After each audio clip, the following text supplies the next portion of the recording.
আল্লাহ তাআলা বলেন, وَنَضَعُ الْمَوَازِينَ الْقِسْطَ لِيَوْمِ الْقِيَامَةِ فَلَا تُظْلَمُ نَفْسٌ شَيْئًا وَإِنْ كَانَ مِثْقَالَ حَبَّةٍ مِّنْ خَرْدَلٍ أَتَيْنَا بِهَا وَكَفَى بِنَا حَاسِبِينَ।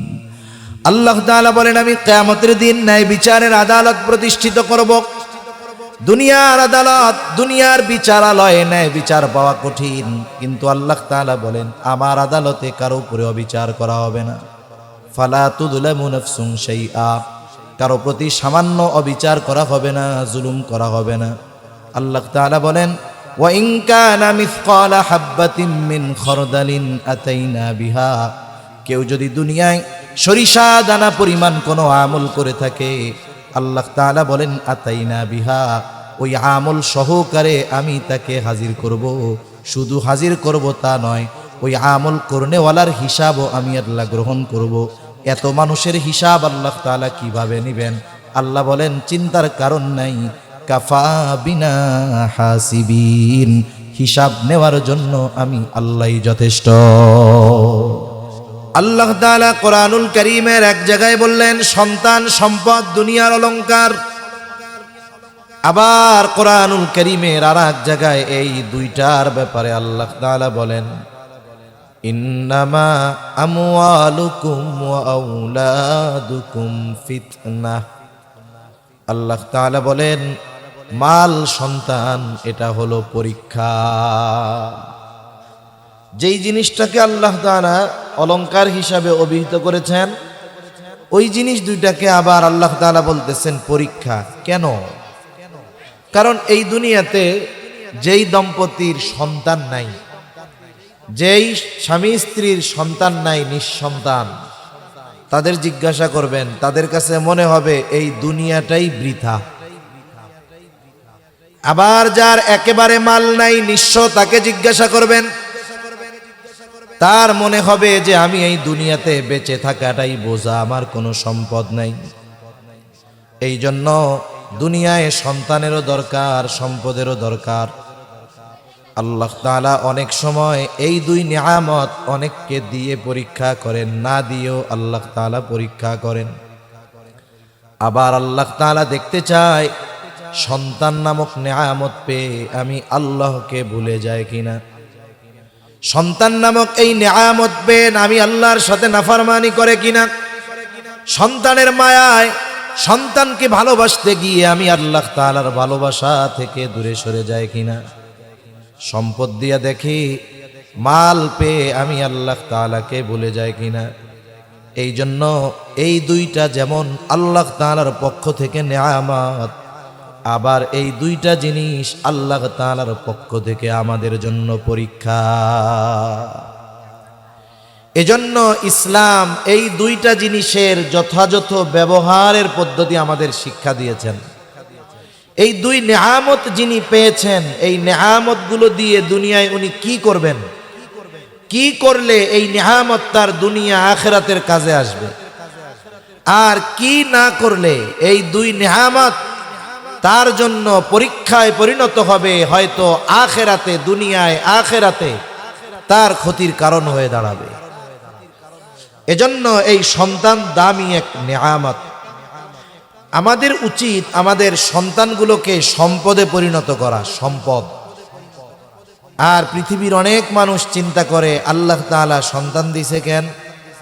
চিন্তা করে কোনো মতো লেখাপড়া শিখায়া যদি বিদেশে পাঠায়া দিতে পারি, অথবা কোনো ব্যবসা ধরায়া দিতে পারি, অথবা যদি কোনো চাকরি কোনো মতে দিয়া দিতে পারি, আমি যখন বুড়া হব ও ইনকাম করবে আর আমি বসে বসে খামো, আমার কোনো টেনশন নাই। আল্লাহ তাআলা কি এই জন্যই শুধু সন্তান দিছে নাকি? সন্তান দেয় নাই এই জন্য। আসল ব্যাপার হলো অনেকে সন্তানকে মোটামুটি একটা এটিএম বুথ মনে করে। এটিএম বুথ চিনেন তো? এরকম একটা বাক্সর মধ্যে থাকে মতো, এর মধ্যে কি থাকে কোন তো? টাকা থাকে। কার্ড পাঞ্চ করে পিনকোড দেয়, পরিমাণ লেখে, টাকা যদি থাকে পটপট করে বাইরে হয়ে আসে। কি সুন্দর একটা আওয়াজ হয়, তাই না? টাকা বের হওয়ার সময়। যাক, এই আওয়াজটা কিন্তু টাকা গোনার আওয়াজ না, এটা একটা মিউজিক দেওয়া আছে, মানে একটা সাউন্ড এক্সট্রা ভাবে দেওয়া, যাতে এই আওয়াজটা শুইনা বারবার শুনতে মন চায়। আর আমি আপনি জানি ব্যাংকে খালি টাকা রাখি, এর লাইগা দিছে। ওইটা টাকা গোনার আওয়াজ না, ওইটা আলাদা একটা মাইক্রোফোন দিয়ে ওই আওয়াজটা রেকর্ডিং করা আছে। টাকা আসার আগে আপনারে আমারে শোনায় যে দেখেন এই যে কত সুন্দর করে গুনতেছি পটপট করে। তো অনেকে মনে করে সন্তান হলো এই এটিএম বুথ, বুড়াকালে যখনই টাকা দরকার পাঞ্চ করব আর টাকা বেরোয় চলে আসবে। এই চিন্তা করে যারা সন্তান গড়ে তুলতেছে এরা বড্ড ভুলের মধ্যে আছে। হয়তো দুনিয়ায় কিছু এটিএম বুথের কাজ হইতে পারে, কিন্তু আখেরাতে ধরা পড়ে যেতে হবে। এজন্য সন্তানকে মূলত এমন সম্পদে পরিণত করা দরকার, যেই সম্পদ আমার দুনিয়া এবং আখেরাত উভয় জাহানে কাজে লাগবে। ঠিক কিনা বলেন? ওইটা দুনিয়ায়ও কাজে লাগতে হবে, আখেরাতেও কাজে লাগতে হবে। দুনিয়ার অনেক মানুষ আছে সন্তানদেরকে জাগতিক শিক্ষায় উচ্চ শিক্ষিত করেছে। অনেকে তো গর্বের সাথে এমন কথা বলে যে আমার জীবনের সর্বস্ব ত্যাগ করে আমি আমার সন্তানদেরকে ইঞ্জিনিয়ার বানিয়েছি, উকিল বানিয়েছি, বড় জজ আমার ছেলে বিদেশে প্রতিষ্ঠিত হয়ে গেছে। এইরকম ভাবে অনেকে সন্তানের ক্ষেত্রে খুব প্রশংসা করে। আবার জীবনের শেষ সময় দেখা যায় কি হয়, নিজের সব সম্পদ ব্যয় করে যেই সন্তানটাকে জাগতিক লাইনে উচ্চ শিক্ষিত করে তুলেছিলেন, ওই সন্তানটার ঢাকায় 5 তলা 10 তলা বাড়ি আছে। আফসোস, যেই লোক সব সম্পদ ব্যয় করে সন্তানকে সম্পদ উপার্জনের রাস্তা চিনিয়ে দিলেন, পড়ন্ত হায়াতে এসে ওই সন্তানের 10 তলা বিল্ডিং এর গাছতলায়ও জায়গা হয় না। ঠিক কিনা বলেন? এজন্য সন্তানদেরকে আমাদের গড়ে তুলতে হবে যথাযথ নিয়ম নীতির মাধ্যমে। এজন্য সন্তানদের আমরা কিভাবে গড়ে তুলতে পারি, মানুষ কিভাবে করে তুলতে পারি, সম্পদ কিভাবে বানাতে পারি, এই চেষ্টা আমাদের করতে হবে।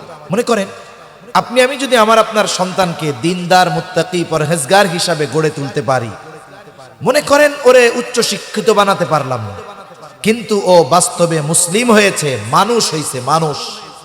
এখন কি হবে? ও যদি রিক্সাও চালায়, দেখবেন বুড়াকালে ওর মা বাবাকে সে বোঝা মনে করবে না, বরং রিক্সা চালিয়ে রক্তকে পানি বানিয়ে হলেও মা বাবার সন্তুষ্টি অর্জনের চেষ্টা সে করবে। ঠিক কিনা কন? এজন্য সন্তানদের আমরা সম্পদে পরিণত করব। কিসে? জোরে বলেন না। সম্পদে, সম্পদে পরিণত করব আমরা। এখন কোন কাজগুলো করলে সন্তান সম্পদে পরিণত হবে, এই কথাগুলো বলার ইচ্ছা পোষণ করেছি। এই নিয়তেই সূরা লোকমান থেকে একটা আয়াত যদিও তিলাওয়াত করেছি, তবে সামনের কয়েকটা আয়াতকে সামনে রেখেও আল্লাহ তাআলা যদি চায় আমি আপনাদের সাথে কিছু মুযাকারা করব, আলোচনা করব ইনশাআল্লাহ। আল্লাহ তৌফিক দান করেন, সকলে বলি আমিন। যেই সূরা থেকে তিলাওয়াত করেছি, সূরার নাম হলো সূরা লোকমান। হযরত লোকমান তার সন্তানদেরকে কিছু উপদেশ দিয়েছেন, প্যারেন্টিং করেছেন, সন্তানদেরকে কিছু নির্দেশনা দিয়েছেন। এই নির্দেশনাগুলো আল্লাহ তাআলার কাছে খুব পছন্দ হয়েছে। আল্লাহ তাআলা যদি চাইতেন হযরত লোকমানের নাম উল্লেখ না করে শুধু তার বলা নসিহতগুলোকে কোরআনে উল্লেখ করতে পারতেন, কিন্তু আল্লাহ তাআলা শুধু হযরত লোকমানের সন্তানদের করা উপদেশগুলোর কথাই বলেছেন এমন নয়, বরং ওনার নামটা উল্লেখ করেছেন স্বতন্ত্রভাবে। ওনার নামে একটা সূরাও নাজিল হয়েছে, সুবহানাল্লাহ। সূরার নাম সূরা লোকমান। কেন? কারণ হলো অনেক সময় ব্যক্তির পরিচয়ের কারণে মানুষের আগ্রহ বাড়ে।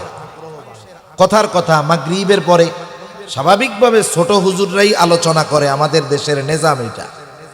কিন্তু যদি আজকে মাগরিবের পরে এখানে হাফিজুর রহমান সিদ্দিক কুয়াকাটার হুজুর আসতেন, এইরকম 5 মাঠে জায়গা দেওয়ার সুযোগ হইতো না। ঠিক না? শুধু হুজুরের নামটা থাকলেই হইতো, মানুষ আকর্ষণে ছুটে আসতো ওনাকে দেখার জন্য, ওনার কথা শোনার জন্য। তাহলে আপনারা যারা আসছেন, আপনারা একনিষ্ঠভাবে কোরআন সুন্নাহর মহব্বতে আসছেন। এরপরে যারা ওনার নামে আসতো, শুধু কোরআন সুন্নাহর মহব্বত নয়, সাথে সাথে ব্যক্তির প্রতি একটা ভালোবাসাও সেখানে কাজ করতো। ঠিক কিনা বলেন? এখন আল্লাহ তাআলা হযরত লোকমানের পরিচয় নসিহতগুলো বর্ণনা করার আগে হযরত লোকমানের কিছু পরিচয় আল্লাহ তাআলা তুলে ধরতেছেন। কে ছিল হযরত লোকমান? হযরত লোকমানের পরিচয় আল্লাহ তাআলা আগে তুলে ধরতেছেন। লোকমান কেমন বান্দা ছিল? কেন আমি লোকমানের নসিহতগুলো কোরআনুল কারীমে উম্মতে মুহাম্মাদির জন্য ওহী হিসাবে নাজিল করলাম কেন? হযরত লোকমানের পরিচয় আল্লাহ তাআলা দেন।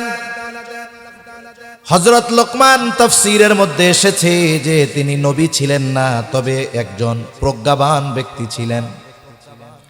তার জ্ঞান প্রজ্ঞা এটা গোটা দুনিয়াময় ওই সময়ে সুখ্যাতি অর্জন করেছিল। আজকে তো মাইকিং করে, লাইটিং করে, প্যান্ডেলিং করে, বসার জায়গা করে, মাইক দিয়ে লোকজনকে মাহফিলে আনা যায় না। কিন্তু ওই জামানায় দৈনিক হাজার হাজার মানুষ পৃথিবীর বিভিন্ন প্রান্ত থেকে হযরত লোকমানের বাড়ি আসতো হযরত লোকমানের ওয়াজ শোনার জন্য। মিডিয়া নাই, কিন্তু আল্লাহ তাআলা তার সুখ্যাতি ওই সময় পৃথিবীর আনাচে কানাচে পৌঁছায়া দিছিলেন। এই আল্লাহর বান্দা নবী ছিলেন না। তাফসীরের মধ্যে আসছে হযরত লোকমানকে দুটো জিনিস থেকে একটা জিনিস গ্রহণ করার জন্য বলা হয়েছে। একটা হলো নবুয়াত আর একটা হলো হিকমত। হযরত লোকমানকে বলা হলো আপনি যদি চান নবুয়াতের জিম্মাদারি নিতে পারেন, চাইলে হিকমতকে গ্রহণ করতে পারেন। মনে রাখতে হবে প্রত্যেকটা নবী পরিপূর্ণ হিকমতওয়ালা। হযরত লোকমান নবুয়াতের মতো মর্যাদাপূর্ণ বিষয় গ্রহণ করার সুযোগ থাকার পরেও তিনি হিকমতকে গ্রহণ করলেন। ওনাকে প্রশ্ন করা হলো, লোকমান, নবুয়াতের মতো এত মর্যাদাপূর্ণ বিষয় গ্রহণ করার সুযোগ থাকবার পরেও কেন আপনি হিকমতকে গ্রহণ করেছেন? জবাবে তিনি বললেন, আল্লাহ তাআলা যদি আমাকে নিজের থেকে নবুয়াত দিতে চাইতেন তাহলে আমাকে বেছে নেওয়ার সুযোগ দিতেন না, সরাসরি আমাকে নবুয়াত দান করতেন। আর যদি সরাসরি নবুয়াত আমাকে দান করতেন, ওই নবুয়াতের জিম্মাদারি পালনের জন্য যত ব্যবস্থাপনা গ্রহণ করা দরকার, যত প্রয়োজনীয় ব্যবস্থা দরকার, সব কিছু যিনি গ্রহণ করতেন তিনি কে? সব ব্যবস্থা গ্রহণ করতেন আল্লাহ তাআলা। আমার টেনশন থাকতো না। কারণ হলো দায়িত্ব দেওয়া আর দায়িত্ব নেওয়া এক বিষয় নয়। যদি আমি নবুয়াতকে গ্রহণ করতাম তাহলে দায়িত্ব নেওয়া হতো, আর যদি আল্লাহ তাআলা নিজের থেকে দিতেন তাহলে দায়িত্ব দেওয়া হতো। মনে করেন গুরুত্বপূর্ণ একটা দায়িত্ব এখানে নিতে হবে। আমি যদি সবার সামনে গলা উঁচু করে কই আমারে দায়িত্বটা দেন, নিজের থেকে চেয়ে নিলাম, এইবার দায়িত্ব নেওয়ার পরে যদি দায়িত্ব পালনে ব্যর্থ হই, আপনারা সবাই একসাথে মাইক লাগায়া বলবেন, হুজুর আপনার কাম হইল ওয়াজ করা, নামাজ পড়ানো, আপনারে দায়িত্ব নিতে কে কইছে কে? ঠিক না? আর যদি আপনারা সবাই মিলে আমারে কোনো দায়িত্ব চাপায়া দিতেন, আমি নিতে চাই না, চাপাই দিছেন। যদি ওই দায়িত্ব পালনে আমি যদি ব্যর্থ হইতাম, আপনারা কিছু বলার আগে বড় গলায় আমি বলতাম দায়িত্ব দিছেন কেন? ঠিক কিনা গণ? তার মানে দায়িত্ব যদি নিতাম, ওই দায়িত্ব পালনে যদি ব্যর্থ হই, ত্রুটি বিচ্যুতি হয়, কিয়ামতের দিন আল্লাহ তাআলার সামনে দাঁড়ানো লাগবে, জবাব দেওয়া লাগবে। আর যদি স্বয়ং আল্লাহ তাআলা নিজে আমাকে দায়িত্ব দিতেন, তাহলে ওই দায়িত্ব পালনে যত ব্যবস্থাপনা দরকার সব কিছু আল্লাহ তাআলাই নিতেন। যুগে যুগে এটাই ইতিহাস যে যাকেই আল্লাহ নবুয়াতি দিয়েছেন তার সব পরিচালনার ব্যবস্থাও করছেন কে? আল্লাহ তাআলা করছেন। হযরত লোকমান বলেন, এই জন্য নবুয়াতির দায়িত্ব নেই নাই, হিকমতকে গ্রহণ করেছি। হযরত লোকমান যখন গোটা বিশ্বব্যাপী প্রসিদ্ধি লাভ করেছেন, ওয়াজ করতেছেন বাড়ির সামনে, প্রতিদিন হাজার হাজার মানুষ আসে। একজন হযরত লোকমানের সামনে ওয়াজের সময় ওয়াজ শুরু করার আগে দাঁড়ায়া বলতেছে, আপনি কি সেই, আপনার কাছে আমার কিছু জানার আছে। ওয়াজ শুরু করার আগে একজন দাঁড়িয়ে বলে, আপনার কাছে আমার কিছু জানার আছে, আমি আপনার কাছে কিছু জানতে চাই। হযরত লোকমান বললেন, বলো কি জানতে চাও? এইবার ওই লোকটা বলে, আপনি কি সেই লোকমান নাকি? যেই লোকমান এক সময় জঙ্গলে জঙ্গলে ছাগল চড়াইতো, হাজারো শ্রোতার সামনে জিজ্ঞাসা করতেছে তার অতীত। হযরত লোকমান কোনো দ্বিধা দ্বন্দ্বের মধ্যে পড়েন নাই, সাথে সাথে জবাব দিয়েছেন, হ্যাঁ আমি হইলাম সেই লোকমান যে একটা সময় ছাগলের রাখালগিরি করত। হযরত লোকমান এমনিতেই জীবনের শুরুতে তার কথা কর্ম সবকিছুর মধ্যে প্রজ্ঞা পাওয়া যাইত। লোকমান হাকিম বলা হয় ওনারে। উনি এক মালিকের ছাগল দেখাশোনা করতেন। একদিন মালিক আসছে, মালিক আইসা কয়, লোকমান একটা ছাগল জবাই দাও। ছাগল জবাই দিয়ে ছাগলের সবচাইতে উৎকৃষ্ট অংশ আমার কাছে হাজির করবা। হযরত লোকমান একটা ছাগল জবাই করলেন। ছাগল জবাই করবার পর জিহ্বা আর হৃৎপিণ্ড এই দুইটা অংশ মালিকের সামনে নিয়ে আসছে। বলে, মালিক এই দুটো অংশ হলো সবচাইতে উৎকৃষ্ট অংশ। এবার মালিক আবার বলে, যাও আর একটা ছাগল জবাই করবা, সবচাইতে নিকৃষ্ট অংশ আমার সামনে আনবা। এইবার ছাগল একটা জবাই করে আবার জিহ্বা আর হৃৎপিণ্ড এই দুইটা অংশ নিয়ে হাজির। আনতে বলছে সর্বোৎকৃষ্ট অংশ, এনেছে এই দুইটা। আনতে বলছে সবচাইতে নিকৃষ্ট অংশ, আনছে এই দুইটা। মালিক বলে, ও লোকমান তুমি কি আমার সাথে মজা করো? উৎকৃষ্ট অংশ আনতে বললাম, এই দুইটা আনছো।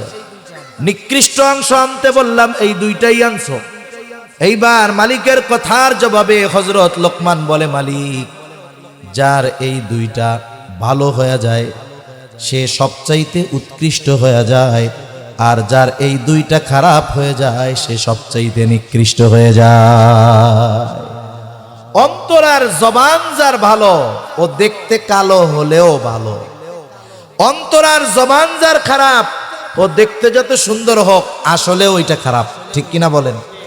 এই যে কথা কাজের মধ্যে হিকমত পাওয়া যাইত, প্রজ্ঞা নিহিত ছিল তার কথার মধ্যে।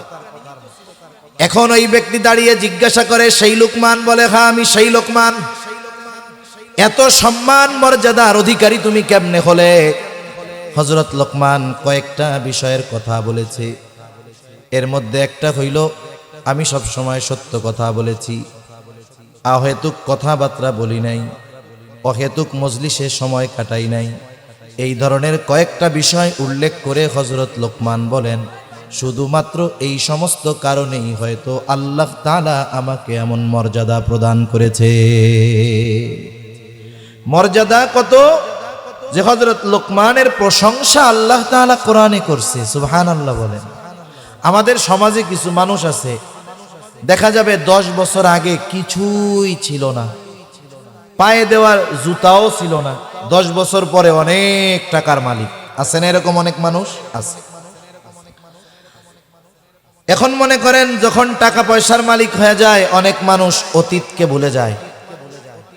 এখন বন্ধু বান্ধব সব মিলিয়নার বিলিয়নার পাশে বসা, গ্রাম থেকে একজন গিয়া ওই লোকরে বলতেছে, হায় রে 20 বছর আগে তোমারে আমি কত ভাত খাওয়াইছি, তোমার পরিবার ভাত খাইতে পারতো না। এই যে তার অতীতের অভাবের কথা যখন কোটিপতি বন্ধুদের সামনে বলে, ওর মেজাজটা গরম হয়ে যায়, দাঁত কিটমিট করে, ওই মিয়া আমার 14 গোষ্ঠী আগের থেকেই ধনী ছিল, জান কোত্থেকে আসতেন আপনি এইখানে। এই ব্যক্তি তার অতীতকে অস্বীকার করে।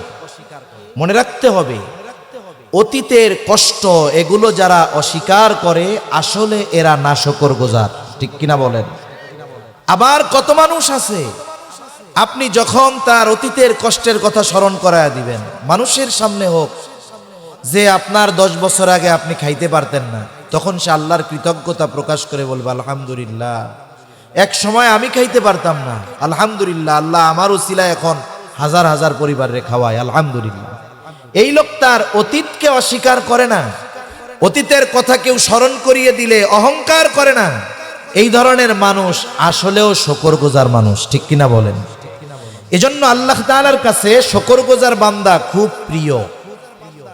হযরত লোকমান যতগুলো গুণ তার মধ্যে ছিল, অন্যতম একটি গুণ ছিল তিনি শুকরগুজার বান্দা ছিলেন। বিশ্বব্যাপী খ্যাতি অর্জন করার পরেও ছাগল চড়ানোর ইতিহাস তিনি ভুলে যান নাই। এই জন্য আল্লাহ তাআলা স্পেশাল ভাবে হযরত লোকমানের এই গুণের প্রশংসা করে বলেন, ওয়ালাকাদ আতাইনা লুকমানাল হিকমাতা আনিশকুর লিল্লাহ। আল্লাহ তাআলা বলেন, আমি হযরত লোকমানকে হিকমত প্রদান করেছি, আনিশকুর লিল্লাহ, যেন সে কৃতজ্ঞ বান্দা হয়, আল্লাহ তাআলার কৃতজ্ঞতা প্রকাশ করে। বুজুর্গানে দিন বলেন, বিষয়টা হলো এইরকম যে আমি হযরত লোকমানকে হিকমত প্রদান করেছি, শুধু তাই না, এত হিকমত এত জ্ঞানের অধিকারী হয়েও সে অহংকারী হয় নাই, বরং সে আমি আল্লাহর শুকরগুজার বান্দাদের মধ্যে অন্যতম। মানুষ কিছু কিছু বিষয় নিয়ে গর্ব করে, অহংকার করে, ফখর করে, এর মধ্যে একটা হলো তার জ্ঞান নিয়ে। অনেক সময় মানুষ ইলমের কারণে অহংকার করে, অনেক সময় মানুষ অনেক উচ্চ শিক্ষায় শিক্ষিত হলে অহংকার করে, জ্ঞানের অহংকার, ইলমের অহংকার, এটা খুব জঘন্য অহংকার। কিন্তু হযরত লোকমান এত জ্ঞানের অধিকারী হয়েও অহংকারী ছিলেন না, বরং আল্লাহ তাআলা জানিয়ে দেন সে আমার শুকরগুজার বান্দা ছিল। সুবহানাল্লাহ।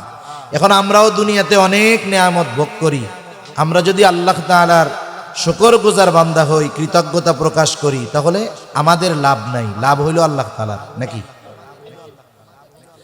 এই জন্য আল্লাহ তাআলা আমাদের জানিয়ে দেন, ওয়ামাই ইয়াশকুর ফাইন্নামা ইয়াশকুরু লিনাফসিহি, যে আল্লাহ তাআলার শুকর করে, কৃতজ্ঞতা প্রকাশ করে, এইটা লাভ তার হয়, সে এটা নিজের জন্যই করে। কারণ নেয়ামত পাওয়ার পর নেয়ামত পেয়ে অহংকারী না হয়ে যদি কেউ শুকরগুজার হয়, তার জন্য নেয়ামতকে আরো বহু গুণে বাড়িয়ে দেন কে? এই জন্য আল্লাহ রাব্বুল আলামিন কোরআনুল কারীমের মধ্যে বলেন, লাইন শাকারতুম লাযীদান্নাকুম ওয়া লাইন কাফারতুম ইন্না আযাবী লাশাদীদ। আল্লাহ তাআলা বলেন, লাইন শাকারতুম লাযীদান্নাকুম, তোমরা যদি নেয়ামতের কৃতজ্ঞতা প্রকাশ করো, আল্লাহ তাআলা বলেন লাযীদান্নাকুম, আমি অবশ্যই অবশ্যই তোমাদের জন্য নেয়ামত আরো বাড়ায়া দিব। সুবহানাল্লাহ।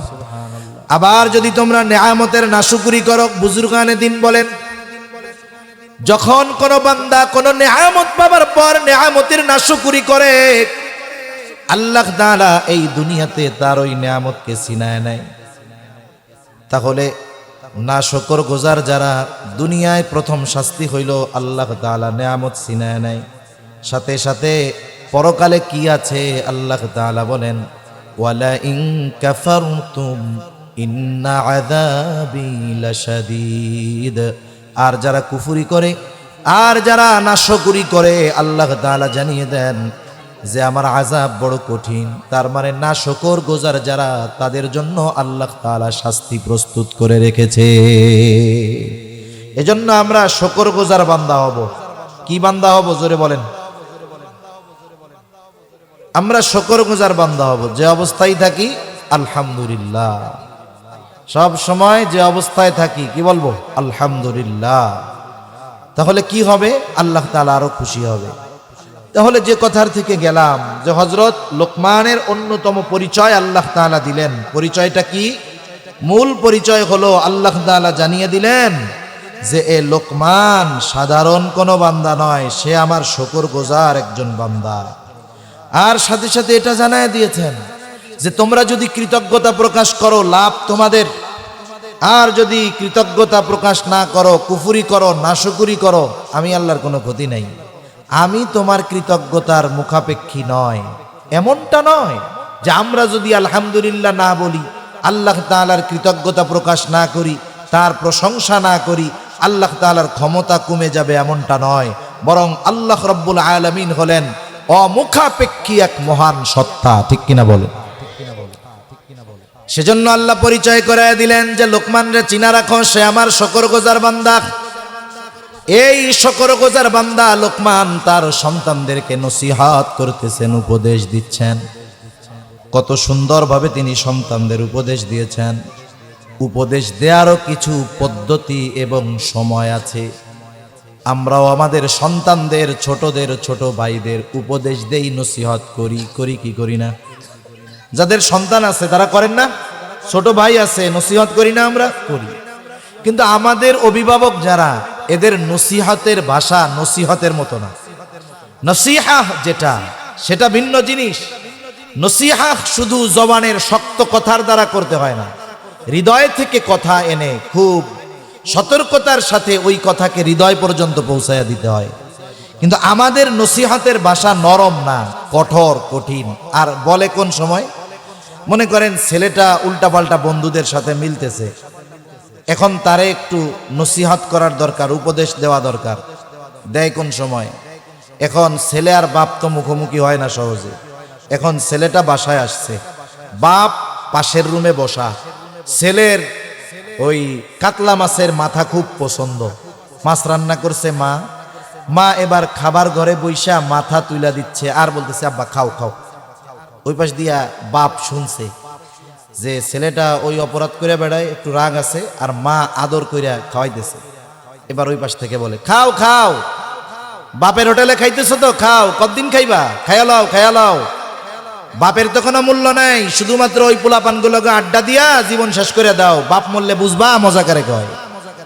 এই যে নসিহতের ভাষা। এখন তার দিল হইছে শক্ত, ওরে যদি আপনি শক্ত বল মারেন, রিটার্ন করবে কি করবে না? তাহলে আমাদের দেশের অভিভাবকরা সন্তানদের উপদেশ দেয়, এক নম্বরে খাওয়ার সময়, দুই নম্বর মাস শেষে ওর স্কুলের বেতন, প্রাইভেটের বেতন দরকার, আসছে আব্বা টাকা দেন। হ্যাঁ হ্যাঁ নেও নেও, লেখাপড়ার নামে তো ঠন ঠন, টোটো কোম্পানির ম্যানেজার, কয়দিন পরে মালিক হয়ে যাইবা, নেও নেও নেও। এই এটা কি কোনো নসিহত হইল? একটু সিস্টেম পরিবর্তন করলে, নসিহত করলে সিস্টেম পরিবর্তন করে ওর মধ্যে পরিবর্তন আসবে। কথার কথা, আপনার ছেলে তরুণ যুবক কিছু খারাপ বন্ধুদের সাথে মিলে, এখন আপনি যদি এই ধরনের কথা বলার পরে ওদের বলেন ওদের সাথে মিললে টাকা পয়সা দিব না, খাওয়ান দাওয়ান বন্ধ, দেখবেন কাজ তো হবেই না। আগে মিশা খাইতো বিড়ি সিগারেট, কয়দিন পরে খাওয়া শুরু করবে গাঁজা। কথা ভুল বললাম নাকি? এটাই বাস্তব। এখন নসিহতের ভাষা কি? হযরত লোকমান কোন ভাষায় করতেছে? আল্লাহ তাআলা বলেন وَإِذْ قَالَ لُقْمَانُ لِابْنِهِ وَهُوَ يَعِظُهُ يَا بُنَيَّ لَا تُشْرِكْ بِاللَّهِ। হযরত লোকমান তার সন্তানকে সবচাইতে বড় উপদেশ দিচ্ছে আল্লাহ তাআলার সাথে শিরিক না করার ব্যাপারে, আল্লাহ তাআলার একত্ববাদের ব্যাপারে সন্তানকে উপদেশ দিচ্ছে, নসিহত করতেছে। মুফাসসিরিনে কেরাম বলেন এখানে দুটো বিষয় হতে পারে।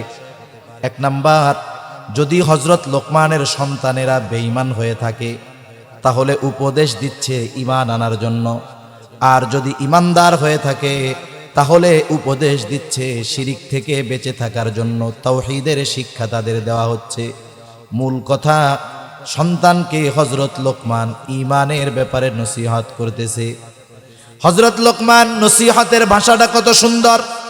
আল্লাহ তাআলা বলেন وَإِذْ قَالَ لُقْمَانُ لِابْنِهِ وَهُوَ يَعِظُهُ يَا بُنَيَّ لَا تُشْرِكْ بِاللَّهِ। আল্লাহ তাআলা বলেন হযরত লোকমান সে তার সন্তানকে ওয়াজ করতেছে, ওয়াজ আদেশ দিচ্ছে এমনটা আল্লাহ বলেন নাই, ওয়াজ করতেছে। ওয়াজের ভাষা হয় নরম, ওয়াজের শব্দগুলো শুধু জবান থেকে নয়, ওয়াজের শব্দগুলো হৃদয় থেকে আসে। হযরত লোকমান সন্তানকে ওয়াজ করতেছে।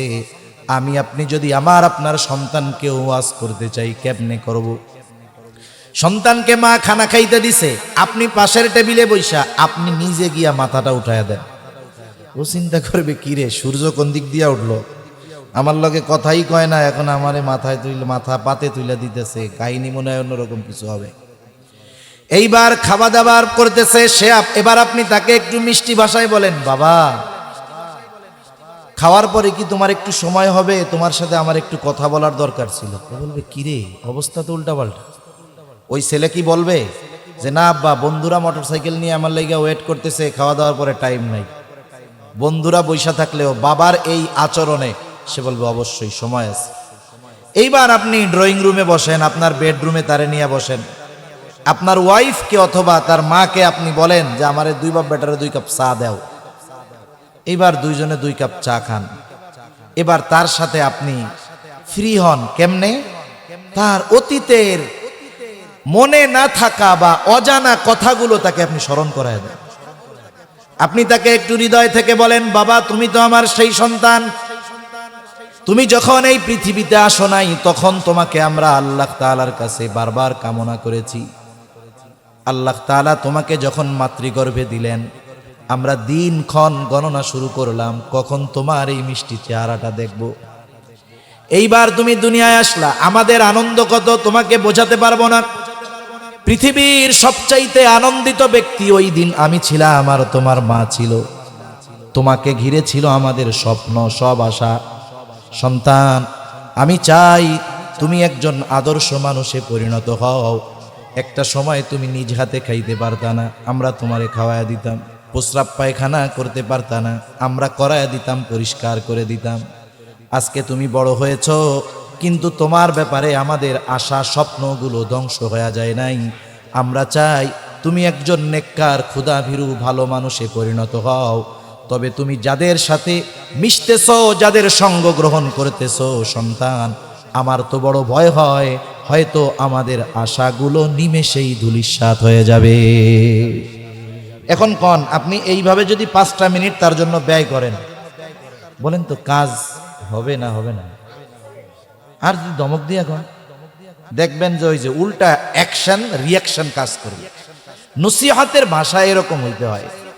হযরত লোকমান সন্তানকে ওয়াজ করতেছে, ওয়াজ আসে দিল থেকে, আর ওয়াজ করতেছে কি বইলা? ইয়া বুনাইয়া, হে আমার সন্তান। নাম ধরে উল্লেখ করে নাই। অনেক সময় মানুষ নাম বলার চাইতে তার পদ ধরে বা তার উপাধি ধরে ডাকলে খুশি বেশি হয়, ঠিক কিনা বলেন? সন্তান, এটা লোকমান আলাইহিস সালামের সন্তান।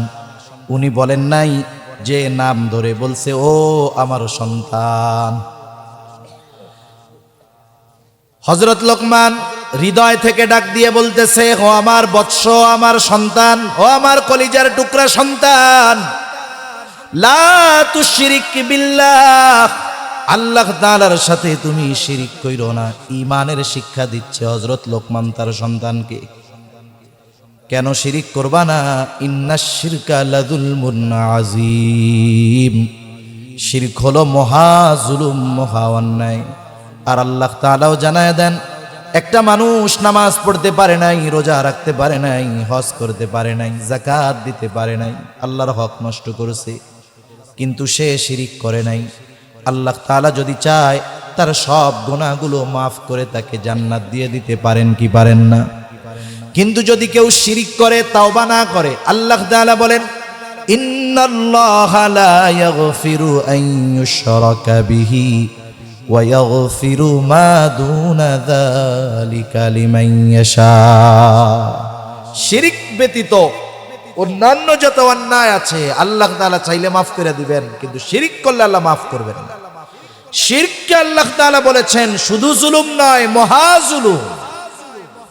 জুলুম আর মহা জুলুমের পার্থক্যটা কি? বলে জুলুম হলো সবল কর্তৃক দুর্বলের উপরে অবিচার করা। একজন প্রভাবশালী শক্তিশালী ব্যক্তি যদি তার চাইতে দুর্বল কারো ব্যাপারে অন্যায় করে, অবিচার করে, এটা হলো জুলুম। আর মহা জুলুম কোনটা? বলে দুর্বল কর্তৃক সবলের উপরে অবিচার করা, এটা হলো মহা জুলুম। এখন দেখেন, আমরা আল্লাহ তাআলার তুলনায় আমাদের শক্তি কম্পেয়ার করারও সুযোগ নাই, কিছুই না, আমরা কিছুই না। আমরা যদি শিরিক করি তাহলে জুলুম করা হয় কার সাথে? আর এই কাজটা কি হয়? দুর্বল কর্তৃক সবলের ব্যাপারে অবিচার করা হয়, এটা হয় মহা জুলুম। এজন্য আল্লাহ তাআলা শিরককে মহা জুলুম বলে অভিহিত করেছেন। এজন্য সকল ধরনের শিরকি কর্মকাণ্ড থেকে আমাদের বাঁচতে তো হবেই, সাথে সাথে আমাদের সন্তানদেরকেও এই শিক্ষা দিতে হবে, তাওহীদের শিক্ষা, আল্লাহর একত্ববাদের শিক্ষা, ঠিক কিনা? আল্লাহ তাআলা এই কথা বলার পর আলাদাভাবে দুনিয়ার সন্তানদের ব্যাপারে একটা গুরুত্বপূর্ণ নসিহত করেছেন। মুফাসসিরিনে কেরাম বলেন এখানে উদ্দেশ্যটা কি? বলে হযরত লোকমান তার সন্তানদেরকে আল্লাহ তাআলার পরিচয় শিক্ষা দিচ্ছে, যিনি এমন এক মহান সত্তা, তার সাথে কারো শরীক করা যাবে না। এখানে হিকমতটা কি? কেমন যেন আল্লাহ তাআলাও বলতেছেন, দুনিয়ার যেই অভিভাবকেরা, পিতারা, মাতারা সন্তানদেরকে আমি আল্লাহর পরিচয় শিক্ষা দিবে, ওই সন্তানদের প্রতি আমি আল্লাহ নির্দেশ দিয়ে দিলাম, এই দুনিয়ার সন্তান, তোমরা তোমাদের ওই পিতামাতার সাথেও কখনো খারাপ আচরণ করতে পারবা না। সুবহান। এজন্য বার্ধক্যকালে যদি কেউ সন্তানের কাছে ভালো ব্যবহার আশা করে, জাগতিক শিক্ষায় উচ্চ শিক্ষিত করলে হবে না, বরং তাকে আল্লাহর সাথে পরিচয় করায়া দিতে হবে। ঠিক কিনা বলেন? ওই কথাগুলো যদি সময় হয় পরে বলবো। আমি আগে হযরত লোকমানের নসিহতগুলো আপনাদের সামনে একটু বইলা নেই। তাহলে 1 নাম্বার, আল্লাহ রাব্বুল আলামিন জানিয়ে দিলেন হযরত লোকমান তার সন্তানকে ঈমানের শিক্ষা দিচ্ছে। সামগ্রিকভাবে কথাটাকে ধরেন, ঈমানের শিক্ষা দিচ্ছে, আল্লাহর পরিচয় শিক্ষা দিচ্ছে। এরপরে হযরত লোকমান সন্তানকে দ্বিতীয় উপদেশ দিচ্ছেন, যেটা সন্তানের ব্যাপারে তিনি বলতেছেন, ইয়া বুনাইয়া ইন্নাহা ইন তাকু মিসকালা হাববাতিন মিন খারদালিন ফাতাকুন ফি সখরাতিন আও ফিস। কেমন আমল কেমন স্থানে? বলে একটা বড় পাথর, ওই পাথরের দরজাও নাই, জানালাও নাই, ঢোকারও ব্যবস্থা নাই, বের হওয়ারও ব্যবস্থা নাই। বলেন তো এমন জায়গায় কারো যাওয়ার সামর্থ্য আছে? কারো আছে সামর্থ্য যাওয়ার? এই অসম্ভব জায়গায়ও যদি কেউ পৌঁছায়া যাইতে পারে, ওই জায়গায় গিয়েও যদি কেউ সরিষা দানা পরিমাণ আমল করে, ওই আমলটাকেও কিয়ামতের দিন হাজির করবেন কে? জোরে বলেন না কে? আল্লাহ হাজির করবেন। আল্লাহ তাআলা বলেন, وَنَضَعُ الْمَوَازِينَ الْقِسْطَ لِيَوْمِ الْقِيَامَةِ فَلَا تُظْلَمُ نَفْسٌ شَيْئًا وَإِنْ كَانَ مِثْقَالَ حَبَّةٍ مِّنْ خَرْدَلٍ أَتَيْنَا بِهَا وَكَفَى بِنَا حَاسِبِينَ। আল্লাহ তাআলা বলেন, আমি কিয়ামতের দিন ন্যায় বিচারের আদালত প্রতিষ্ঠিত করব। দুনিয়ার আদালত, দুনিয়ার বিচারালয়ে ন্যায় বিচার পাওয়া কঠিন, কিন্তু আল্লাহ তাআলা বলেন আমার আদালতে কারো উপরে অবিচার করা হবে না। ফালা তুযলামু নাফসুন শাইআ, কারো প্রতি সামান্য অবিচার করা হবে না, জুলুম করা হবে না। আল্লাহ তাআলা বলেন, ওয়া ইন কানা মিসকালা হাববাতিন মিন খারদালিন আতাইনা বিহা, কেউ যদি দুনিয়ায় সরিষা দানা পরিমাণ কোনো আমল করে থাকে, আল্লাহ তাআলা বলেন আতাইনা বিহা, ওই আমল সহকারে আমি তাকে হাজির করব। শুধু হাজির করব তা নয়, ওই আমল করনেওয়ালার হিসাবও আমি আল্লাহ গ্রহণ করব। এত মানুষের হিসাব আল্লাহ তাআলা কিভাবে নেবেন? আল্লাহ বলেন চিন্তার কারণ নাই, কাফা বিনা হাসিবিন, হিসাব নেওয়ার জন্য আমি আল্লাহই যথেষ্ট। আমি আপনি যদি আমার আপনার সন্তান একেবারে বাচ্চা শিশু, ওই সময় যদি তার দেমাগে দিলে এই বিশ্বাস ঢুকায়া দিতে পারি, যাব্বু তুমি যেখানেই যাও না কেন, যেই অপরাধ করো না কেন, আমি না দেখলেও আল্লাহ কিন্তু দেখে।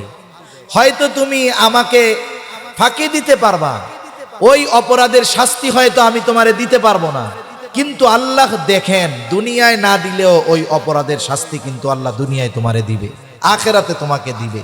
এখন বলেন তো, এই বিশ্বাস যদি বাচ্চার ভিতরে ঢুকে যায় একেবারে শৈশবে, যে আমি যেই কাজ করি না কেন সব অবস্থায় আমাকে দেখেন কে, বলেন তো এই বিশ্বাস যদি তার মধ্যে দৃঢ়ভাবে গেঁথে যায়, তাহলে পৃথিবীর যেখানেই যাক না কেন পাপ করার আগে চিন্তা করবে দেখতেছে কে।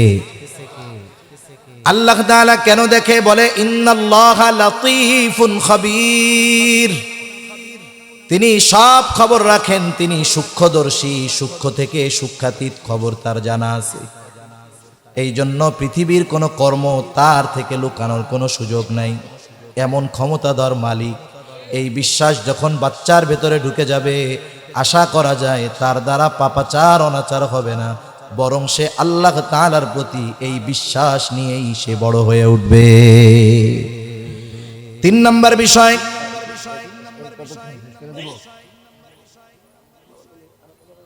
সবটা না, অন্যদিকে নামাজ শুরু হবে, এর আগে আপনাদের শেষ হয়ে যাবে, তাই তো? ঠিক আছে। এরপরে আল্লাহ রাব্বুল আলামিন জানান, ঈমানের পরে ঈমান আকীদা ঠিক, এরপরে সবচাইতে বড় ইবাদত কোনটা? জোরে কোন, জানেন না?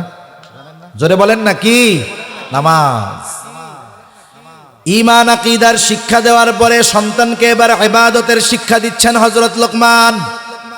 হযরত লোকমান সন্তানকে বলে, ইয়া বুনাইয়া আকিমিস সালাতা ওয়া'মুর বিল মা'রুফি ওয়ানহা আনিল মুনকার ওয়াসবির আলা মা আসাবাক ইন্না যালিকা মিন আজমিল উমুর। হযরত লোকমান এবার সন্তানকে বলতেছে, হে আমার বৎস, ইয়া বুনাইয়া আকিমিস সালাহ, হে আমার বৎস তুমি নামাজ কায়েম করো। নামাজ এটা হলো ব্যক্তিগত যত ইবাদত আছে সবচাইতে বড় ইবাদত হলো নামাজ। আর সমষ্টিগত সামাজিক যত ইবাদত আছে এর মধ্যে সবচাইতে বড় ইবাদত হলো মানুষকে ভালো কাজের আদেশ দেওয়া, সৎ কাজের নিষেধ করা। এই জন্য এই উম্মতের শ্রেষ্ঠত্ব তাহাজ্জুদ, নামাজ, দান সদকার কারণে না। এই উম্মতের মূলত শ্রেষ্ঠত্ব কেন? আল্লাহ তাআলা বলেন, কুনতুম খায়রা উম্মাতিন উখরিজাত লিন-নাসি তা'মুরুনা বিল মা'রুফি ওয়া তানহাউনা আনিল মুনকার ওয়া তু'মিনুনা বিল্লাহ। আল্লাহ তাআলা বলেন, কুনতুম খায়রা উম্মাতিন উখরিজাত লিন-নাস, তোমরা সর্বোত্তম উম্মত, তোমাদেরকে মানুষের কল্যাণের জন্য বাহির করা হয়েছে। এখন কিসের মধ্যে মানুষের কল্যাণ? বলে তা'মুরুনা বিল মা'রুফ ওয়া তানহাউনা আনিল মুনকার, তোমরা ভালো কাজের আদেশ করবা আর অসৎ কাজের নিষেধ করবা। ওয়া তু'মিনুনা বিল্লাহ, আর আল্লাহ তাআলার উপরে ঈমান রাখবা। তাহলে বোঝা গেল এই উম্মতের শ্রেষ্ঠত্ব হলো ভালো কাজের আদেশ আর অসৎ কাজের নিষেধের মধ্যে। তাহলে একটা হলো আমার ইবাদত, এটা নামাজের মাধ্যমে, আর সমষ্টিগত সামাজিক যেই কর্ম এর মধ্যে সবচাইতে বড় কর্ম ভালো কাজের আদেশ, অসৎ কাজের নিষেধ। হযরত লোকমান স্পেসিফিক ভাবে আলাদাভাবে সন্তানকে বলতেছে, সমাজে যদি কেউ ভালো কাজের আদেশ করে, অসৎ কাজের নিষেধ করে, বাধা আছে না নাই? অভাব নাই বাধার। ইমাম সাহেব তার মেম্বারে বসেও অনেক সময় ভালো কথা বলতে পারেন না। মদ জুয়ার বিরুদ্ধে বললেও তার উপরে জুলুম আসে, অত্যাচার আছে। সুদ ঘুষের বিরুদ্ধে বললে অনেক সময় মসজিদের কমিটিরা খেপে ওঠে। পর্দার ব্যাপারে বললে মহিলারা কয় হুজুরের খাওয়ান বন্ধ। এরপরে হুজুর কি বলবে? হুজুর চিন্তা করে, কবরের নিচের ওয়াজ ছাড়া আমার আর কোনো কিছু নাই। জন্মের আগের ওয়াজ আর মরার পরের ওয়াজ, হায়াতের মধ্যবর্তী মূল অংশের ওয়াজ বাদ। আর সেইখানে যদি আমি আপনি প্রত্যক্ষভাবে ভালো কাজের আদেশ করতে চাই, অসৎ মন্দ কাজগুলোকে বন্ধ করে দিতে চাই, বাধা বিপত্তি, জুলুম, অত্যাচার আসবে কি আসবে না? আসবে, স্বাভাবিক বিষয়। আবার মানুষের অবস্থার আলোকে অন্যায় কাজের বাধা সে প্রদান করবে। যার হাত দিয়ে ঠেকানোর পাওয়ার নাই, তার হাত দিয়ে ঠেকানোর দরকার নাই, সে মুখ দিয়ে এটার প্রতিবাদ করলেই হবে। কিন্তু যার হাত দিয়ে অন্যায় ঠেকানোর ক্ষমতা আছে, সে যদি মুখ দিয়ে বইলা দায় সারতে চায়, কাজ হবে না। অবশ্যই তাকে হাত দিয়ে এটাকে প্রতিহত করতে হবে। তাহলে ভালো কাজের আদেশ, অসৎ কাজের নিষেধ করতে গেলে বাধা আসবে, বিপত্তি আসবে। এই জন্য বাধা, বিপদ, মুসিবত যখন আসবে বলতেছে, সন্তান তখন তুমি সবর কইরো, ওয়াসবির আলা মা আসাবাক। এটা করতে গিয়ে যদি মুসিবত চলে আসে, তুমি সবর করবা। ভালো কাজের আদেশ, অসৎ কাজের নিষেধ এটা সাধারণ ব্যাপার নয়। ইন্না যালিকা মিন আজমিল উমুর, এটা বহু বড় এক ধরনের কাজ, বিশাল এক ব্যাপার। এজন্য মুসিবত আসতে পারে, যদি চলেই আসে তাহলে ধৈর্য ধারণ করবা, সবর করবা। তাহলে হযরত লোকমান 1 নাম্বার সন্তানকে কি শিক্ষা দিয়েছেন? ঈমানের শিক্ষা। 2 নাম্বার আকীদা তথা আল্লাহ তাআলার ক্ষমতার ব্যাপারে শিক্ষা। 3 নাম্বার ইবাদতের শিক্ষা দিয়েছেন। 4 নাম্বার আরেকটা শিক্ষা হযরত লোকমান সন্তানকে দিয়েছেন, সেটা কি? সামাজিকতার শিক্ষা দিয়েছেন। এই সমাজে মানুষ যখন বসবাস করে, মানুষের সাথে মানুষের চলাফেরার জন্য কিছু করণীয় বর্জনীয় আছে না নাই? আছে। এদিকে খেয়াল করি একটু। কষ্ট হইতেছে নাকি আপনাদের? এই শেষ করে দিব এখন। সামাজিকতার শিক্ষা দিয়েছে, তার মানে মানুষের সাথে আচার আচরণ চালচলন কেমন হবে, এই শিক্ষাও হযরত লোকমান সন্তানকে দিছে। প্রত্যেকটা শিক্ষার মৌলিক বিষয়টাকে হযরত লোকমান উল্লেখ করছেন, বাকিগুলো এর মধ্যে অন্তর্ভুক্ত আছে। মানুষের সাথে আচরণ কেমনে হবে, হযরত লোকমান বলতেছেন, ওয়ালা তুসাইর খাদ্দাকা লিন্নাসি ওয়ালা তামশি ফিল আরদি মারহা ইন্নাল্লাহা লা ইউহিব্বু কুল্লা মুখতালিন ফখুর। হযরত লোকমান এবার বলতেছে, ওয়ালা তুসাইর খাদ্দাকা লিন্নাস, মানুষের থেকে মুখ ঘুরায়া কথা বলবা না, মানুষের দিক থেকে মুখ ফিরায়া নিবা না।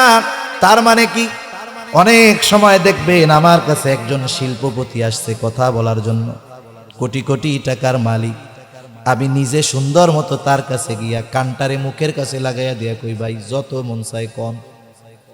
আবার যখন আমার আপনার কাছে একজন দরিদ্র গরিব মানুষ আছে, কই তাড়াতাড়ি কন তাড়াতাড়ি কন, এরকম করে না, মুখ বিরক্তি ভাব দেখায় না। মানুষের সাথে এমন আচরণ করা যাবে না। নবীজির কাছে যারাই আসতেন, নবীজির কাছে আসার পর সে যেই হোক না কেন, নবীজি সমগুরুত্ব সহকারে উভয় শ্রেণীর মানুষের কথা শুনতেন। তার মানে হলো মানুষের সাথে অহংকার করে কথা বলবা না, মুখ ফিরায়া মুখ ঘুরায়া কথা বলবা না।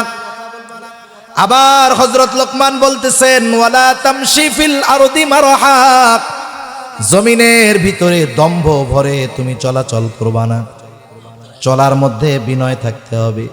নবীজি হাঁটার পদ্ধতি আমাদের শিক্ষা দিয়েছেন।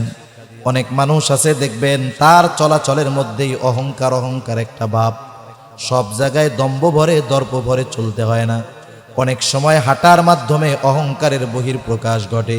আর আল্লাহ তাআলা এই ধরনের অহংকার অন্তরে নিয়ে যারা চলাচল করে জমিনে, তাদের ব্যাপারে বলেন, ওয়ালা তামশি ফিল আরদি মারহা ইন্নাকা লান তাখরিকাল আরদা ওয়া লান তাবলুগাল জিবালা তুলা। আরে তুমি এই জোরে জোরে পা ফালাইয়া মাটিকে বিদীর্ণ করে ফেলতে পারবা না, বুক ফুলাইয়া মাথা উঁচা করো, উচ্চতায় কখনো তুমি পাহাড় সম হতে পারবা না।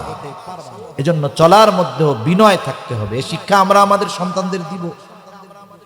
এরপরে হযরত লোকমান জানায় দেন, ইন্নাল্লাহা লা ইউহিব্বু কুল্লা মুখতালিন ফখুর। আল্লাহ তাআলা ফখুর আর মুখতাল কাউকে আল্লাহ তাআলা ভালোবাসেন না। এখন ফখুর কাকে বলে, মুখতাল কাকে বলে, মুখতাল কে আর ফখুর কে? আগে আসেন আমরা জানি অহংকার কেমন একটা রোগ। আসমান জমিনে সংগঠিত প্রথম পাপ হইল অহংকার আর হিংসা। আল্লাহ তাআলা যখন আদম আলাইহিস সালামকে সেজদা করার নির্দেশ দিয়েছে, ফেরেশতারা সবাই সেজদা দিয়েছে, ইবলিসও আছে, বলে ফাসাজাদু ইল্লা ইবলিস, ইবলিস ছাড়া সকলে সেজদা দিয়েছে। আবা ওয়াস্তাকবারা, সে তো আদেশ অমান্য করছে, সাথে সাথে নিজেরে বড় মনে করছে, আরেকজনরে ছোট মনে করছে। বলে আল্লাহ তাআলা বলে, সেজদা দিলি না কেন? কোন জিনিসে তোকে আমার আদেশ পালনে বাধা প্রদান করলো? ক্বালা মা মানাআকা আন তাসজুদা লিমা আমারতুক, কোন জিনিসে তোমাকে আমার নির্দেশ পালনে বাধা দিছে? কয় ক্বালা আনা খায়রুম মিন, আমি ওর চাইতে ভালো। কেন ভালো? বলে খলাকতানি মিন নার ওয়া খলাকতাহু মিন তিন, আপনি আমাকে বানিয়েছেন আগুন দিয়ে, তাকে বানিয়েছেন মাটি দিয়ে। আগুনের চাইতে, মাটির চাইতে আগুনের পাওয়ার বেশি। আগুন শুধু উপরের দিকেই উঠে আর মাটি শুধু নিচের দিকে নামে। আরে আমার মৌলিক বস্তু হলো আগুন, আমি উপরের দিকেই না উঠবো, মাথা নিচা কইরা কেন ওরে সিজদা করব? তাহলে আসেন, এখানে শয়তান অহংকার করেছে, হিংসা করেছে। আর আমার আপনার নবী জানিয়ে দেন, লা ইয়াদখুলুল জান্নাতা মান কানা ফি কলবিহি মিসকালা হাববাতিন মিন কিবর। নবীজি বলেন, যার অন্তরের ভিতরে যাররা পরিমাণ অহংকার আছে সে জান্নাতে প্রবেশ করতে পারবে না। অহংকার হলো আল্লাহ তাআলার চাদর। মানুষ অহংকার করার কিছুই নাই। আমার আপনার সৃষ্টির মূল কি এটা যদি আমরা চিন্তা করি তাহলে নিজেকে নিজে বড় বাবার সুযোগ নাই, ঘৃণা করতে হবে। ঠিক কিনা কোন? এখন বলতেছে আল্লাহ তাআলা মুখতাল আর ফাখুর একটারেও পছন্দ করে। মুখতাল কে? মুখতাল হলো সে যে নিজে নিজেকে একা একা বড় মনে করে, অন্যর সাথে নিজেরে কম্পেয়ার করে না। মনে মনে ভাবে আমি বড় হুজুর, আমি বড় ওয়াইজ, আমি বড় আলেম, আমি বড় ধনী, আমি বড় ব্যবসায়ী। মানে একা একা নিজেকে যে বড় ভাবে সে হলো মুখতাল। কথা বুঝতে পারছেন? ফাখুরকে বলে আর একজনকে তুচ্ছ করে নিজেরে বড় মনে করে। দূর বেড়া, ওইটা কি হুজুর, ওর চেয়ে আমি বড় হুজুর। ওইটা কি শিক্ষিত, ওর চেয়ে আমি বড় শিক্ষিত। ও কি জানে বেড়া, আমি দুনিয়ার সব জানি। আর একজনকে তুচ্ছ করা, নিজেকে বড় মনে করা, এটা হলো ফাখুর। যার ভিতরে এই দুইটার একটা আছে তাকে আল্লাহ ভালোবাসেন না। এইবার হযরত লোকমান সন্তানকে শিক্ষা দিচ্ছে কেমনে হাঁটবা। বলে ওয়াকসিদ ফি মাশিকা ওয়াগদুদ মিন সাউতিক ইন্না আনকারাল আসওয়াতি লাসাউতুল হামির। হযরত লোকমান বলতেছে সন্তান হাঁটবা কেমনে? বলে ওয়াকসিদ ফি মাশিকা ওয়াগদুদ মিন সাউতিক, হাঁটার ক্ষেত্রে মধ্যম পন্থা অবলম্বন করতে হবে। অতি দ্রুত পা জোরে জোরে ফেলে হাঁটা যাবে না, আবার ওই যে অমুসলিমদের মতো ধীরে ধীরেও হাঁটা যাবে না। মধ্যম পন্থা অবলম্বন করতে হবে। হাঁটার সুন্নাতটা কি? বলে রাস্তার ডান দিক দিয়ে হাঁটতে হবে। বুজুর্গানে দিন বলেন সমান রাস্তা যখন চলবে বলবে লা ইলাহা ইল্লাল্লাহ, উঁচুর দিকে যখন উঠবে বলবে আল্লাহু আকবার, নিচের দিকে যখন নামবে বলবে সুবহানাল্লাহ। আবার যখন হাঁটবে তখন নিচের দিকে তাকিয়ে হাঁটবে। আবার যখন রাস্তায় হাঁটার সময় যদি কোনো ময়লা টয়লা পায়, কষ্টদায়ক বস্তু থাকে, ফালায়া দিবে। কারণ ঈমানের যতগুলো স্তর আছে এর মধ্যে সর্বনিম্ন স্তর হলো রাস্তা থেকে কষ্টদায়ক বস্তু সরায়া দেওয়া। হাঁটার ক্ষেত্রে মধ্যম পন্থা অবলম্বন করতে হবে। ওয়াগদুদ মিন সাউতিক, কোনো কারণবিহীন কণ্ঠস্বরকে নিচু করতে হবে। অনেকে আছে দেখবেন কথা চলতেছে কোনো কারণ নাই, একজনের সাথে একজন কথা বলতেছে কারণ নাই, এই মিয়া আমারে চিনো, আমি কেডা, আমি কোন দলের নেতা, এরকম বলা লোক তো নাই আপনাদের এলাকায়। এই ধরনের বিনা কারণে কণ্ঠস্বর যারা উচ্চ করলো পাওয়ার দেখানোর জন্য, ও তো মনে করে গলাবাজি করে আমি বড় নেতা হয়ে গেছি। আল্লাহ তাআলা ওর এই উচ্চ আওয়াজকে গাধার আওয়াজের সাথে তুলনা করেছে। আল্লাহ কি বলেন? ইন্না আনকারাল আসওয়াত লাসাউতুল হামির, সবচাইতে নিকৃষ্ট অপছন্দ আওয়াজ হইল গাধার আওয়াজ। ওর আওয়াজে কোনো রসকস নাই, কর্কশতা, ওইটা শুনলেই বিরক্ত লাগে। ওই যারা বিনা কারণে উঁচু আওয়াজে অহংকার প্রদর্শন করতে গিয়া, পাওয়ার দেখাতে গিয়ে উঁচু আওয়াজে কথা বলে, এদের ব্যাপারে বলা হচ্ছে যে শোনো, তোমরা তো গলা উঁচু করে মনে করো ভালো গলাবাজ, আসলে তুমি আর গাধার মধ্যে কোনো তফাৎ নাই। আমরা কইলে তো হুজুরে ধরবে, এজন্য আল্লাহ বইলা দিছে যে গলাবাজি যারা করে, বিনা কারণে উঁচু আওয়াজে কথা বলে, মানুষকে কষ্ট দেওয়ার জন্য বলে, এদের কণ্ঠস্বরকে গাধার আওয়াজের সাথে তুলনা করেছেন। সেজন্য হাঁটার ক্ষেত্রে মধ্যম পন্থা, বলার ক্ষেত্রে স্বাভাবিকভাবে কথা বলা। এই যে চারটি ধরনের কথা, ঈমানের শিক্ষা, 2 নাম্বার আকীদা বা কুদরত ক্ষমতার শিক্ষা, 3 নাম্বার ইবাদতের শিক্ষা, 4 নাম্বার সামাজিকতার শিক্ষা।